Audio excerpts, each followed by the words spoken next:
Colleen Hoover, Verity, a novel. Struggling writer Lowen Ashleigh steps off the curb on a bustling Manhattan street just as a truck smashes into a pedestrian in front of her. On her way to a surprise meeting with a publisher, the day had started hopeful. Reeling emotionally from the recent death of her mother and financially from modest success as a writer, Lowen was hoping for change. Now, shocked and drenched in the victim's blood, she's guided by a kind and handsome stranger to the restroom of a nearby coffee shop to get cleaned up. He even gives her the shirt off his back to replace her blood-soaked blouse. From this shocking opener to a gut-punch plot twist at the close, Colleen Hoover's Verity weaves a tale where nothing and no one is what it seems.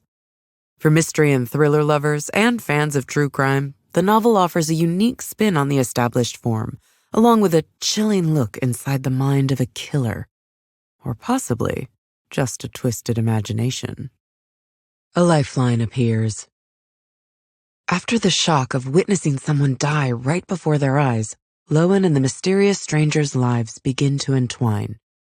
During their brief exchange in the restroom, Lowen learns his name, Jeremy, and that he too has suffered recent loss. His twin daughters died just months apart. Lowen also discovers Jeremy is headed to a meeting with her. The meeting was set up by Lowen's current agent and ex-lover, Corey. Lowen learns that the publisher of world-renowned author Verity Crawford is looking for a writer to finish her popular series of novels. Written from the villain's point of view, the series has garnered international acclaim, but the author has suffered a recent car accident and is now disabled. And Verity is Jeremy's wife. Offered a life-changing flat fee to take over the writing, Lowen struggles with this new dimension of tragedy. She initially rejects stepping in for another writer in the midst of such tragedy, especially because she'd be working so close to the grieving husband she feels attracted to. But weighing impending eviction against the offer of work and an invitation to stay in the Crawford family home while she reviews Verity's notes and outlines, Lowen takes the job. Arriving at the Vermont estate, she meets Verity's only surviving child, Crew, a young boy who seems lost and confused. Lowen meets Verity herself, now ensconced in an upstairs bedroom. The famous writer is completely disabled by the car accident and cared for by a nurse. She seems unaware of her surroundings, a physical shell. Reassured, Lowen is put in the master bedroom the couple once shared. Her history of sleepwalking makes her wary, though she's too embarrassed to share this with her host and just asks about a lock. Going through the boxes of Verity's papers, it isn't long before Lowen spots a manuscript she doesn't recognize. Its title? So Be It. The book then switches to the opening chapter of Verity's manuscript, which Lowen discovers is actually an unpublished autobiography, with a chilling author's note. It recounts the evening Verity met Jeremy and their steaming hot romance. Verity's voice is full of confidence, but more than obsessive regarding her attraction to Jeremy. The chapter closes on a chilling note when Verity confesses that Jeremy loved her like she meant everything to him, until he found something that meant more. Overwhelmed by the sexy details and dark foreshadowing, Lowen stumbles into Jeremy. Making small talk in the kitchen, she asks him to recount his memories of the evening he first met Verity, in the hopes that what she'd just read is fantasy. When the details of his story match with Verity's, Lowen is convinced the manuscript is genuine. She needs to know more. Lowen dives into the next chapter. As Verity's tale plunges deeper into her obsession with Jeremy, her addiction to him, and his absolute perfection as a partner, Lowen devours the details and finds herself more and more attracted to her host. The second chapter of So Be It closes with Verity and Jeremy becoming engaged and Verity getting pregnant, followed by even darker foreshadowing of tragedy to come. The opening chapters of a mystery novel have to do a lot of work. They introduce the main characters along with details about their histories, faults, or circumstances that will drive each of them toward a reveal. They detail the central conflict and establish the setting in which the story will play out. The opening chapters of Verity also establish several parallels that will have deep significance as events unfold. First, there are the recent losses experienced by Lowen and Jeremy in an emotionally charged opening scene literally splattered with blood. We discover that Lowen's relationship with her literary agent, Corey, was ill-fated because he'd fallen in love with her written characters and not her as a person. As Lowen finds herself devouring Verity's manuscript about Jeremy, it becomes clear that she may be making the same mistake. The most central parallel is also being drawn between Lowen and Verity. The structure of a book within a book gives the protagonist voice to both these central characters. Functioning as dark mirrors of one another, the two writers have contrasting lives in almost every way, except that both have suffered and they're both attracted to Jeremy. Lowen's perception of her sleepwalking as a threat sets up a parallel for Verity also becoming a threat. Finally, there's the setting. An expansive, dark, and isolated Vermont estate that was itself the scene of a family tragedy when daughter Harper drowned in the lake behind the house. Lowen's eviction means she'll be forced to stay in the home for at least a few days, despite her instinct to get out. With the characters under the same roof, the mystery of the manuscript can unfold as we're driven through parallel discoveries from both Lowen and Verity's perspectives.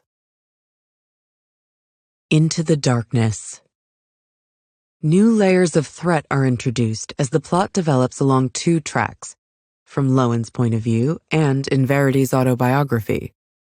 First, Lowen notices Verity out on the lawn with her nurse on a sunny afternoon, the picture of a vegetative invalid. Lowen sees the nurse walking away and looks back to find Verity staring at her and making direct eye contact. In this moment of shock and horror, Lowen stumbles backward and away from Verity's gaze, which seems to follow her to a point. Later, Lowen observes young Crew glancing up toward his mother's bedroom window and waving. Alarmed, knowing the nurse isn't upstairs, Lowen looks up to see the bedroom curtain shift. Now convinced Verity might be faking her condition, Lowen races upstairs, only to find Verity in bed with an oscillating fan moving the curtains. At this moment, Lowen receives a call that her rental application has been denied due to eviction. Overhearing the conversation, Jeremy invites her to stay in the home until she's paid for Verity's next book. Despite the uncanny developments with Verity, Lowen agrees. Lowen dives deeper into Verity's manuscript, and she's sickened by its contents. Verity's pregnancy isn't a cause for joy to her. Instead, she sees it as a source of disgust and outrage. Verity recounts her fear that her body will change and Jeremy won't want her, including her revulsion when her pregnancy starts showing. When Verity learns she's pregnant with twins, Jeremy's joy actually increases Verity's distress. She sees her developing babies as competition for Jeremy's love. After he confesses one evening that his love for them is as intense as his love for her, Verity spends the rest of the night in the bathroom trying to abort them with a wire hanger. As Lowen tries to digest this latest depravity, a scream from Crew brings her running to Verity's room, where the boy spends most of his days. While alone with his mother, he somehow cut himself with a knife. Lowen sees the knife on the floor as she carries him off to the bathroom to assess the damage. When she asks him what happened, Crew blurts out that his mother tells him not to touch her knives. Not told him in the past, tells him in the present. With Crew's words still echoing in her mind, Lowen quietly creeps into Verity's room to find the knife, but it's gone. The next chapter of Verity's manuscript recounts the twins' birth. Twins, Lowen already knows, that died only months apart. When one is born with a small scar, possibly from the abortion attempt, Verity fears getting found out. But Jeremy is caught up in his excitement as a new father. Verity finds his devotion to his children both sexy and threatening to her. Now, Lowen's growing rage at Verity mirrors the growing suspicion about Verity's real condition. But the intimate portrait of Jeremy is more and more compelling. Lowen falls asleep the next night scanning Verity's manuscript for sex scenes with him to fuel her fantasies, and wakes up in Verity's bed. In the development phase of this mystery thriller, several new crisis points are on the horizon. First, Lowen's fantasy of herself playing happy family with Jeremy and crew is furthered each time she returns to Verity's manuscripts and discovers more of the writer's monstrous thoughts and actions. Feeling she has the inside story on Verity that no one else knows, Lowen's choice to hide the manuscript to protect the growing fantasy ramps up the emotional stakes. Verity becomes more and more of a physical threat as her eye contact, movements, and possibly speaking with crew feed Lowen's doubts.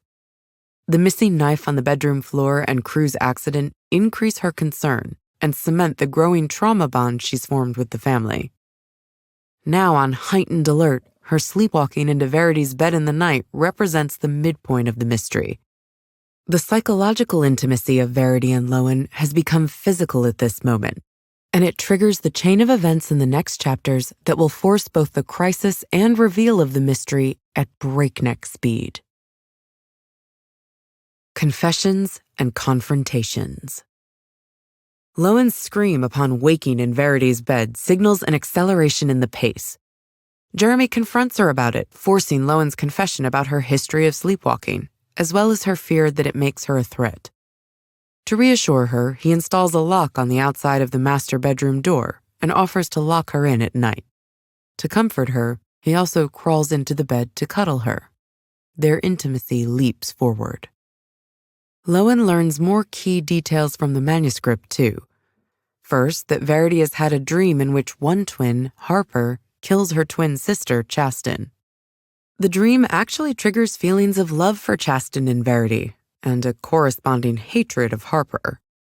Verity is convinced Harper will murder her sister. When the twins wake later that night, Verity attempts to smother infant Harper to protect Chasten, only stopping when Jeremy enters the room to check on them. The next chapter recounts violent conflicts erupting between Verity and Jeremy over the children. Verity's favoring of Chasten over Harper is fanning the flames. We're introduced to Chasten's peanut allergy, the eventual cause of her tragic death. In the present, Lowen and Jeremy's physical intimacy takes another leap. Lowen's birthday gives Jeremy a cause to celebrate and seduce her. As Lowen finds her fantasies of being with Jeremy realized, things crash to a halt when Lowen spots Verity at the top of the stairs. Rushing to her bedroom, they again find Verity in bed. Jeremy assures Lowen she must be wrong and just suffering from guilt. Verity's next chapter details her pregnancy with crew and recounts Chasten's death at a friend's sleepover. Verity's premonition that Harper would kill Chasten seems confirmed as Harper was present. The death drives up the tension between Jeremy and Verity over Harper as Verity revels in tormenting her surviving daughter over the accident. Raging now over Verity's behavior, Lowen finds herself emboldened to confront Verity in the present. Finding the author alone in her wheelchair that evening in the living room, Lowen tells Verity exactly what she thinks of her in unflinching detail. Verity responds by urinating. As Jeremy cleans her up and puts her to bed, Lowen enjoys dinner with crew and puts him to bed. Afterward, she has sex with Jeremy. At some point, they're mysteriously locked in from the outside, but Jeremy breaks a window to release them. Shortly after, Lowen reads the penultimate chapter of Verity's autobiography about Harper's death. Verity schemed to stage an accident in which she could rescue crew while letting Harper drown in the lake. The plan to use a canoe outing seemed foolproof, but Jeremy didn't believe it was an accident. Lowen rushes to Jeremy for comfort after reading this, and things heat up once again as they have unprotected sex while Verity and her nurse are out for the day. Later on, thinking that only she understands the mental damage inflicted on crew, Lowen asks him directly about Harper's death and whether his mother is faking her condition. The conversation ends when crew bites down on a knife instead of answering, cutting his lip open. Jeremy rushes him to the hospital. Alone, Lowen devours the final chapter of the manuscript, in which Jeremy confronts Verity about his suspicions over Harper's death, and Verity confesses she's afraid he'll report her to the police. If she's lost Jeremy, she asserts, she'll just drive her car into a tree. The third section of a mystery or thriller has to quicken the pace of the plot and send it hurtling toward the final reveal. Here, the acceleration happens on two fronts, in Verity's autobiography and Lowen's experience. The effect is like a spiral, as the events of the manuscript dial the pace of Lowen's story. Lowen's choice to get pregnant based on Verity's account of Jeremy as a father cements her replacement of Verity as writer, wife, and mother. The dark foreshadowing of the car accident that put Verity in a vegetative state is also a pivotal final clue. That Jeremy and Lowen find themselves once again covered in blood from Crue's lip echoes the shocking opening of the novel. With all the puzzle pieces in place, the final chapters are set up for a reveal of epic proportions. One reveal, then another. The final crisis begins when Lowen catches Verity crawling out of bed on the same video the family had used to monitor the twins. She confronts Jeremy with her discovery, and he explodes at Lowen and her delusions of Verity's faking. He asks her to leave. Desperate to convince him, she hands him Verity's manuscript. Once he's read it, they both rush in to confront Verity. Eventually, Verity reacts and tries to explain. She's faking because she's terrified of what Jeremy will do to her since he thinks she murdered Harper. Fulfilling this prophecy, Jeremy attacks Verity in her bed and begins strangling her. Afraid for their future together, Lowen suggests they make Verity's death look like an accident, just as Verity had tried to murder Harper by smothering her in the night. Making it look like Verity choked on her own vomit, they are successful in covering it up. The book closes with Jeremy and Lowen, now heavily pregnant, moving away from Vermont together. When selling the home, Lowen takes a final look around Verity's room. Remembering where she'd seen the knife on the floor, she discovers a secret cache under the floorboards and a letter to Jeremy hidden within. In this letter, she explains that when he found her manuscript shortly after Harper's death, he'd misunderstood it completely. It was a writing exercise in imagining things from a villain's point of view, which she used to process her grief. None of it was real, but Jeremy had believed it and could use it to go to the police. Instead, he staged the car wreck in an attempt to murder his wife. Verity then faked her condition, hoping to locate the manuscript evidence and flee with Crew. Lowen swallows the letter, along with the knowledge that Jeremy planted the manuscript and tried to murder Verity once before. The double reveal leaves the story with more questions than answers. After the novel was released in 2018, the division over who and what to believe quickly became Team Manuscript and Team Letter based on which account readers felt was more trustworthy. While the dark mirroring of the plot results in Lowen taking over Verity's life and family, she's been manipulated by a murderer. Even worse, she's become one too. The final takeaway of all this is that when struggling writer Lowen Ashleigh is asked to take over writing duties for the famous Verity Crawford, she ends up taking over her whole career, husband, and family.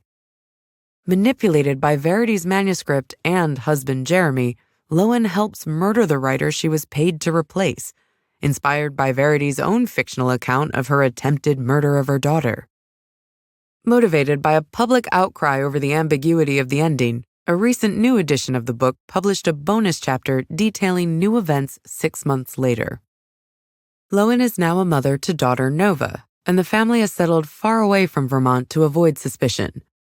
Still, a chance meeting with one of Verity's old friends threatens their new family. Jeremy decides to murder this woman too. With more blood on their hands, Lowen allows her mental competition with Verity and obsession with Jeremy to blind her yet again. When Crew shows no remorse for putting his infant sister in danger, the ongoing effects of the family's chronic tragedies continue.